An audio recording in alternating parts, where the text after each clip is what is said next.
Kapolres Seram bagian Timur SBT AKBP Al-Hajat mendatangi Rumah Sakit Umum Daerah Bula Maluku pada Kamis 21 Agustus 2025 kemarin. Kedatangannya untuk melihat langsung kondisi anak penderita kusta serta gizi buruk yang tengah menjalani perawatan medis di rumah sakit plat merah tersebut. Ialah Kelvin Sumatan berusia 10 tahun, anak dari Jakaria Sumatan warga desa Dawang, Kecamatan Telukwaru, Kabupaten Seram bagian Timur. Untuk informasi lengkapnya, kita terhubung bersama rekan Haliudin Ulima, jurnalis Tribun Ambon. Rekan Haliudin, silakan informasi selengkapnya.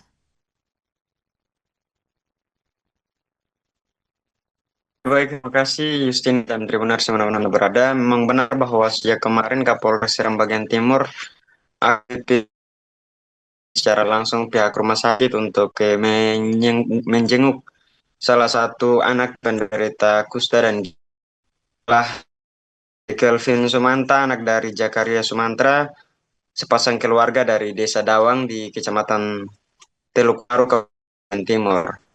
Kapolres SBT yang datang bersama rombongannya tiba di rumah disambut langsung oleh Rumah Umum Daerah Den.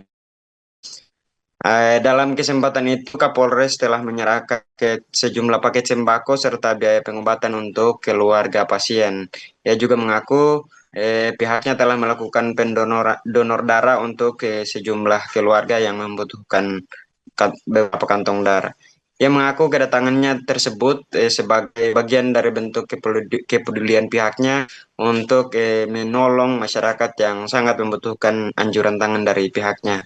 Meski begitu, ia menganggap bahwa kedatangannya nanti bakal disesuaikan dengan permintaan-permintaan dari masyarakat terkait dengan kebutuhan jika memang ada permintaan untuk pendonoran darah. Sementara itu dari pihak keluarga sendiri, Zakaria Sumatan yang juga ayah dari pasien mengaku sangat berterima kasih dengan kunjungan tersebut sebab sangat membantu pihaknya, terlebih untuk keluarga yang kurang mampu, Tribuners. Demikian Justin yang dapat saya laporkan kembali ke studio. Terima kasih informasi Anda rekan Haliudin Ulima, jurnalis Tribun Ambon. Selamat beraktivitas kembali. Download Tribun X sekarang. Menghadirkan lokal menjadi Indonesia.